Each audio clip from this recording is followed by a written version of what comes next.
President-elect Ferdinand Romualdez Marcos Jr., Chief Justice Alexander G. Gesmundo. May we request on stage Attorney Liza Araneta Marcos, Ferdinand Alexander Sandro Marcos, Joseph Simon Marcos, and William Vincent Marcos to witness the oath-taking.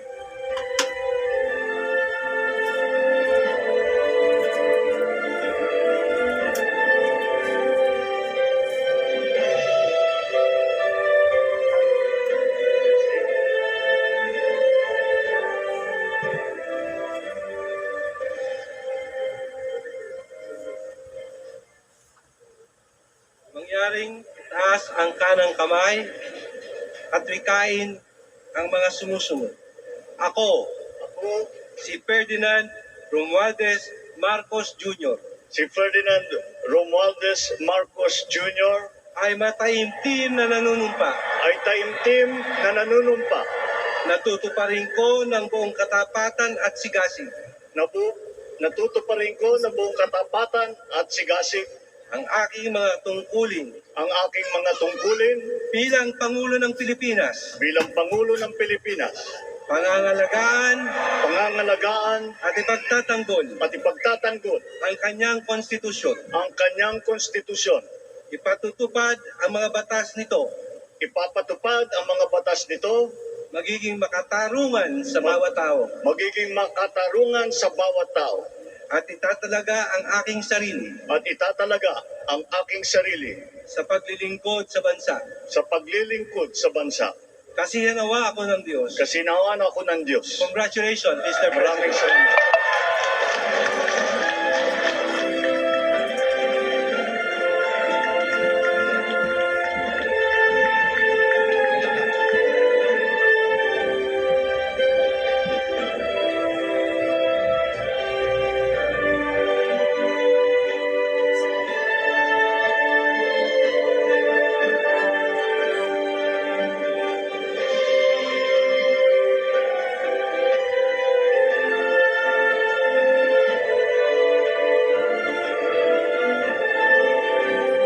salamat.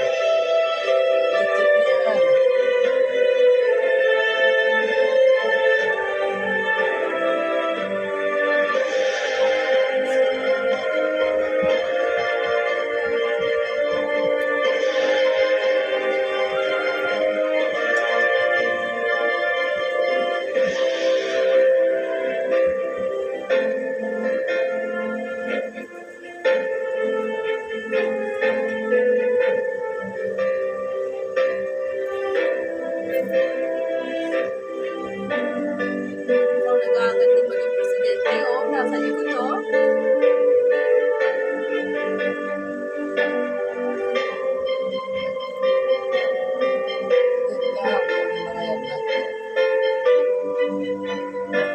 Graduate naman na yun sa ano eh. Si Sandro graduate din sa ibang bansa.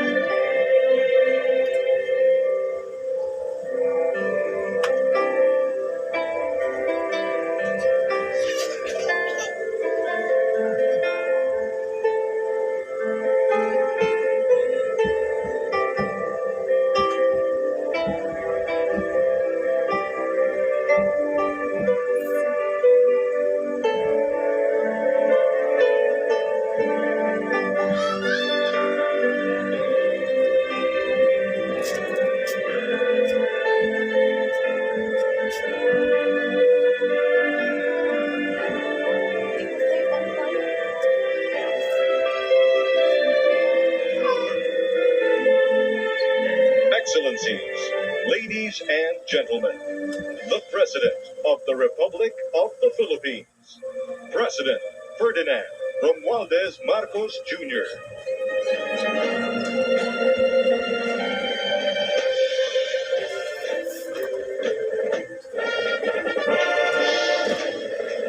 Talaga to.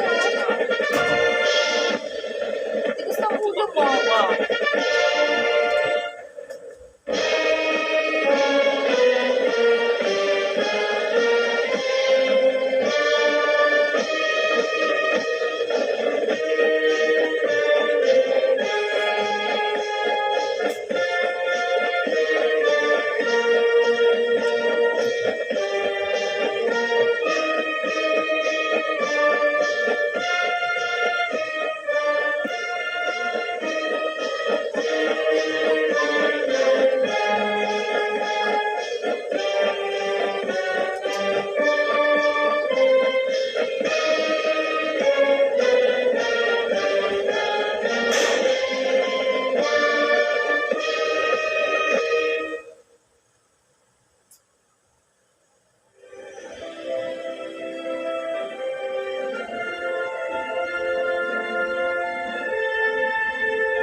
His Excellency David Hurley, Governor General of Australia, and First Lady Linda Hurley, Their Excellencies, Special Envoys, and Heads of Delegations, His Excellency, Most Reverend Charles John Brown, and the esteemed members of the Diplomatic Corps, Vice President Sara Duterte, President Fidel Ramos, President Joseph Ejercito Estrada, President Gloria Macapagal Arroyo, Senate President Vicente Soto III, and the honorable members of the Philippine Senate, House Speaker Lord Alan J. Velasco, and the honorable members of the House of Representatives, Chief Justice Alexander Gesmundo, and the honorable justices of the Supreme Court, of course, First Lady Liza Araneta, and my children, Alexander, Sandro, Simon, and Vincent. I cannot proceed without a special greeting, of course, to the former First Lady Imelda Romualdez Marcos.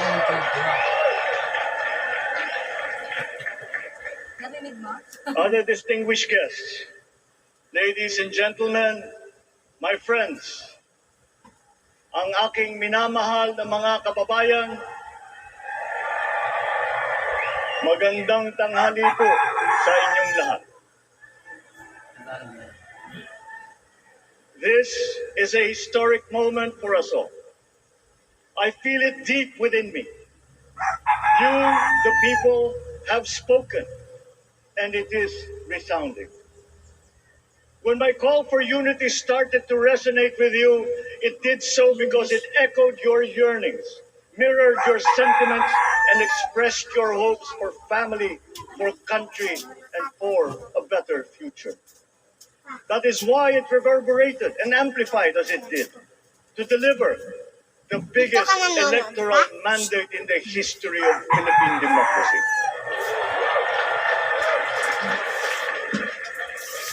By your vote, you rejected the politics of division. I offended none of my rivals in this campaign. I listened instead to what they were saying, and I saw little incompatibility with my own ideas about jobs, fair wages, personal safety, and national strength, and ending want in a land of plenty. I believe that if we but focus on the work at hand and the work that will come to hand, we will go very far under my watch. You believe that too. At pinakinggan ko ang tinig ninyo na ang sinisigaw ay pagkakaisa, pagkakaisa, pagkakaisa. We will go farther together than against each other, pushing forward, not pulling each other back, out of fear, out of a misplaced sense of weakness. But we are the furthest from weak. The Filipino diaspora flourishes even in the most inhospitable climes, where they are valued for their quality. The changes we seek will benefit all and will shortchange no one. I was not the instrument of change. You were that. You made it happen. I am now. You picked me to be your servant, to enable changes to benefit all. I fully understand the gravity of the responsibility that you put on my shoulders. I do not take it lightly, but I am ready for the task.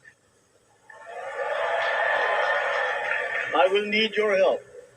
I want to rely on it. But rest assured, I do not predicate success on the wide cooperation that's needed. I will get it done. I once knew a man who saw what little had been achieved since independence.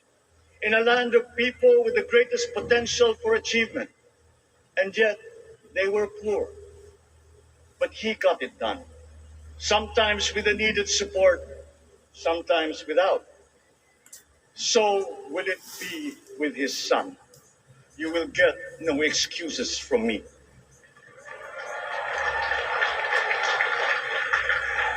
I am here not to talk about the past. I am here to tell you about our future. A future of sufficiency, even plenty, of readily available ways and means to get done what needs doing. By you, by me. We do not look back, but ahead. Up the road that we must take to a place better than the one we lost in the pandemic. Gains made and lost, opportunities missed, well-laid plans superseded by the pandemic. Indeed, ours was the fastest growing economy in ASEAN by ways now outdated. We shall be again by a radical change in the way the world must now work to recover what we have lost in that fire and move on from there. We face prospects of the spread of the war abroad, of which we are totally blameless. We seek friendship with all. But our countries like ours will bear the brunt of it. And if the great powers draw the wrong lessons from the ongoing tragedy in Ukraine, the same dark prospect of conflict will spread to our part of the world. Yet, there is more out there. Like going forward by new ways of doing that the pandemic forces us to adopt. A stronger resilience, quicker adaptability. They are our best prevention. They are our best protection. Quiet reflection in a rough and tumble campaign of a breadth and intensity never experienced revealed some of them, such as a willingness to listen despite the noise, the hesitation to quarrel over differences, and to never, ever give up hope of reconciliation. These gave me the peace to ponder deeper. There are hints of a road not taken that could get us out of here quicker to something better, something less fragile. There is also what you, the people, did to cope. But this time empowered by new techniques and more resources. You got by, getting some of what you needed with a massive government help. And for this, I thank my predecessor for the courage of his hard decisions. But there is a way to put more means and choices in your hands. I trust the Filipino. Imagine how much more you'd achieve if government backstops instead of dictating your decisions. Always there to pick you up when you fall, giving what you need to get past a problem. Imagine if it invested in your self-empowerment to bring it closer to taking on whatever challenges come. Imagine a country that, in almost every sense, is you. Now imagine what you and government can achieve together. We did it in the pandemic. We will do it again. But again, I will not predicate my promise to you on your cooperation. You have your own lives to live, your work to do, and there too I will help. Government will get as much done alone without requiring more from you. That is what government and public officials are for. No excuses, just deliver. It was like that once upon a time.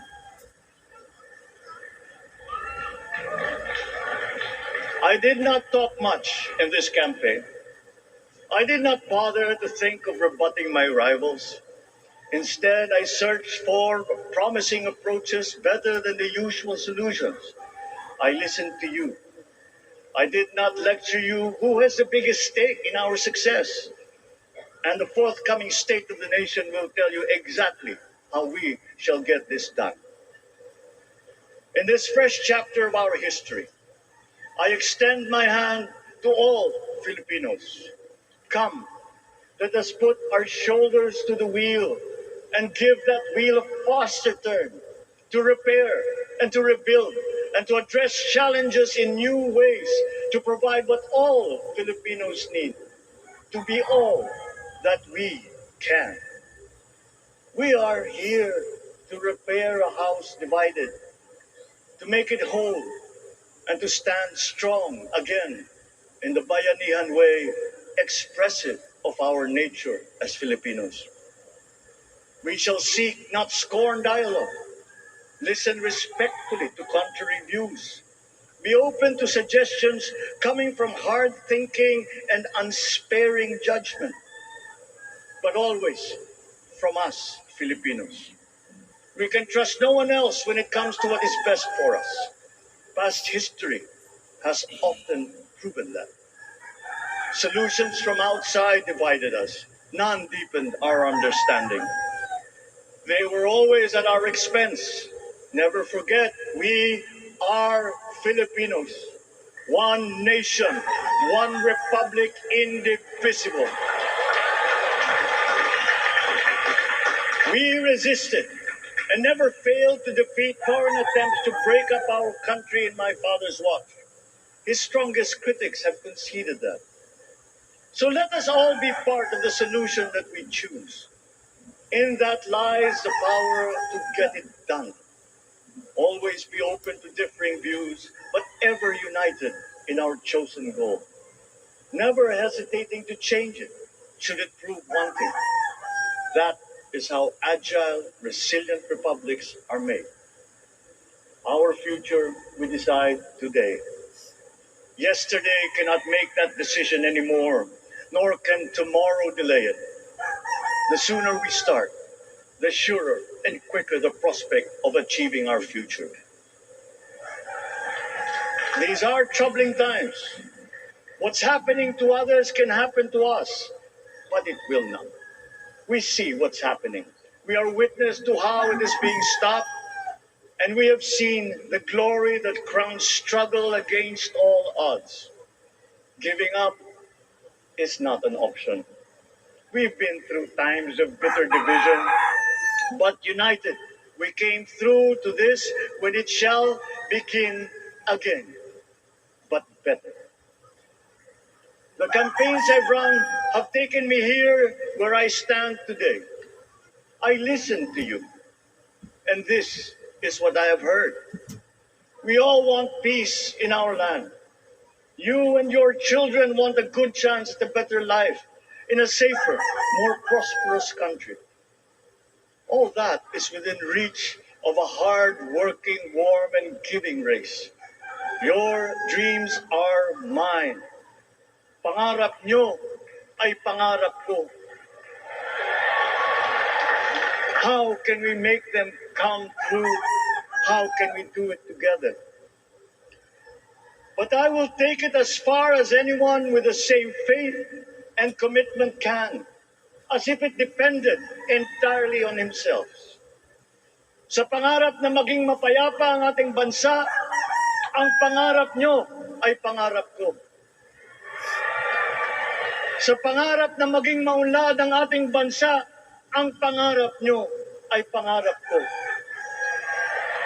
At sa pangarap na maging mas masinang ang kinabukasan natin at ng ating mga anak, ang pangarap nyo ay pangarap ko. We are presently drawing up a comprehensive, all-inclusive plan for economic transformation. We will build back better by doing things in the light of the experiences that we have had, both good and bad. It doesn't matter. No looking back in anger or nostalgia. In the road ahead, the immediate months will be rough, but I will walk that road with you. The pandemic ravaged bigger economies than ours. The virus is not the only thing to blame. What had been well built was torn down. we will build it back better. The role of agriculture cries for the urgent attention that its neglect and misdirection now demands. Food self-sufficiency has been the key promise of every administration. None but one delivered. There were inherent defects in the old ways and in recent ways too. The trade policy of competitive advantage made the case that when it comes to food sufficiency, a country should not produce but import what other countries make more of and sell cheapest. Then came Ukraine.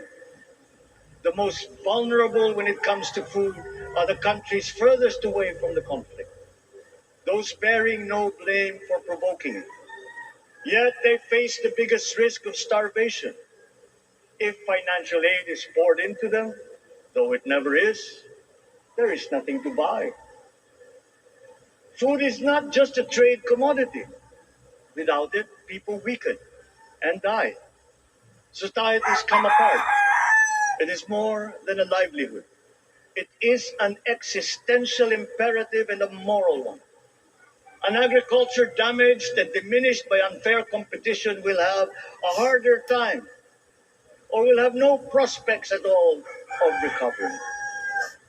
Food sufficiency must get the preferential treatment the richest free trade countries always gave their agricultural sectors. Their policy boils down to don't do as we do what we tell you to. I am giving that policy the most serious thought if it doesn't change or make more allowances for emergencies with long-term effects. There is a parallel problem in our energy supply. Sufficient fossil fuel-free technology for whole economies has yet to be invented. And it is not seriously tried by rich countries. Again, consider the response of the richest countries to the war in Ukraine. But surely, a free world awash with oil can assure supplies. Or we will find a way. We are not far from oil and gas reserves that have already been developed. What we teach in our schools, the materials used must be rethought. I am not talking about history. I am talking about the basics, the sciences, sharpening theoretical aptitude and imparting vocational skills, such as in the German example, alongside the national language with equal emphasis and facility in a global language, which we had and lost. Let us give OFWs all the advantages we can for them to survive and to thrive. Our teachers from elementary up are heroes fighting ignorance with poor paper weapons. We are condemning the future of our race to menial occupations abroad. Then they are exploited by traffickers. Once we had an education system that prepared coming generations for more and better jobs. There is hope for a comeback. Vice President and soon-to-be Secretary of Education, Sara Duterte Carpio, will fit that mission to a T. We won't be caught unprepared, under-equipped, and understaffed to fight the next pandemic. To start with, we never got over the pandemic of poor, if any, free public health. The last major upgrade of a public health system, exemplified by the resources poured into PGH, predates the current shambles by 3 generations. Our nurses are the best in the world. They acquitted themselves with the highest distinction abroad, having suffered even the highest casualties. With the same exemplary dedication at home, they just got by. They are out there because we cannot pay them for the same risk and workload that we have back here. There will be changes starting tomorrow. I am confident because I have an uplift in my cabinet. There were shortcomings in the COVID response. We will fix them out in the open. No more secrets in public health. Remember, I speak from experience. I was among the first to get COVID. It was not a walk in the park. My father built more and better roads, produced more rice than all administrations before his. President Rodrigo Roa Duterte built more and better than all the administrations succeeding my father's. Much has been built, and so well, that the economic dogma of dispersing industry to develop the least likely places has been upturned. Development was brought to them. Investors are now setting up industries along the promising routes built. And yet, the potential of this country is not exhausted. Following these giant steps, we will continue to build. I will complete on schedule the projects that have been started. I'm not interested in taking credit. I want to build on success that's already happening. We will be presenting the public with a comprehensive infrastructure plan. 6 years could be just about enough time. No part of our country will be neglected. Progress will be made wherever there are Filipinos, so no investment is wasted. The recovery of Philippine tourism with its emphasis on accessing nature's beauty, I am sure will exceed expectations. And bigger is not always better, but there's something to be said for economies of scale. And yet the country invites investments in fast-rising industries with quick returns and inflicts irreparable damage for future generations. We have yet to see large-scale practical solutions to pollution, though some are beginning to emerge. But there are tried and proven new ways of mitigation. Blades have been turning over the sand dunes of Ilocos Norte, harnessing a power all around, but unseen, long before this day. I built them. The rich world talks a great deal, but does a lot less about it than those with much less, but who suffer more death and destruction from climate change and lack of adaptation. We will look to our partners and friends to help the Philippines, who, despite having a very small carbon footprint, is at the highest risk. First, spare victims, then help them recover, and move on to lessen the harmful impact of climate change. We too have our part to play. We are the third biggest plastics polluter in the world. But we won't shirk from that responsibility. We will clean it. You will not be disappointed, so do not be afraid. With every difficult decision that I must make, I will keep foremost in my heart and in my mind the debt of gratitude I owe you for the honor and responsibility that you have conferred on me. Whatever is in a person to make changes for the better of others, I lay before you now in my commitment. I will try to spare you. You have your other responsibilities to carry. But I will not spare myself from shedding the last bead of sweat or giving the last ounce of courage and sacrifice.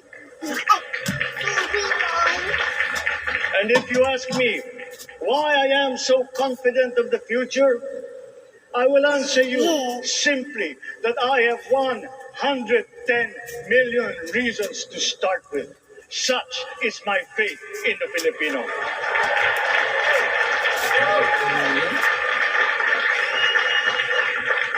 Believe, have hope. The sun also rises like it did today and as it will tomorrow. And as surely as that, we will achieve the country all Filipinos deserve. God bless the Philippines. God bless our work.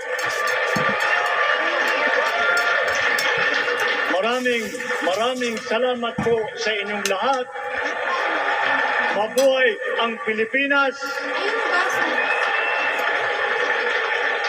Magandang tanghali po. Basta? Excellencies, ladies and gentlemen, the President of the Republic of the Philippines, President Ferdinand Romualdez Marcos Jr.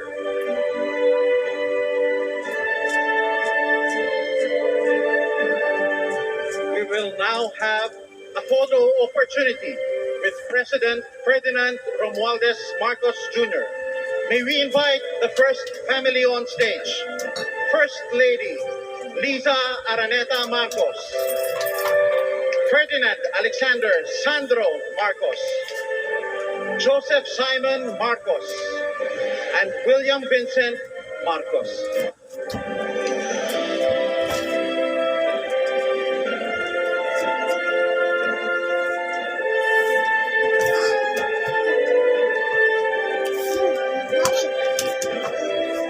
May we now request Vice President Sara Duterte to join the first family.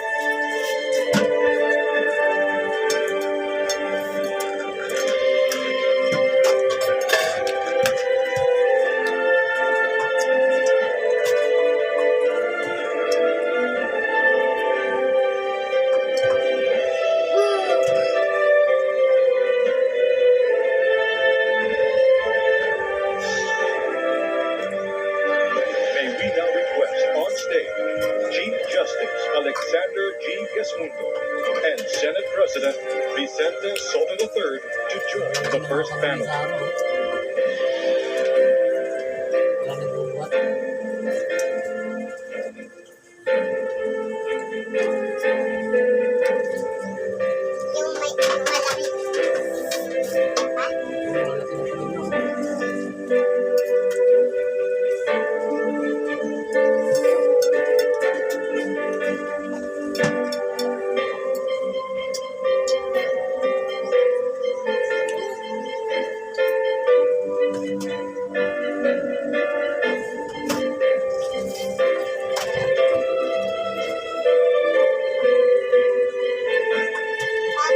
May we now request Madame Imelda R. Marcos, Senator Amy Marcos, and Miss Irene Marcos Araneta to join the first family.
Mga kapuso, tuloy-tuloy po ang ating pagtutok sa inaugurasyon ni President-elect Ferdinand Marcos Jr. Huwag po kayong bibitiw. Nagbabalik po kami.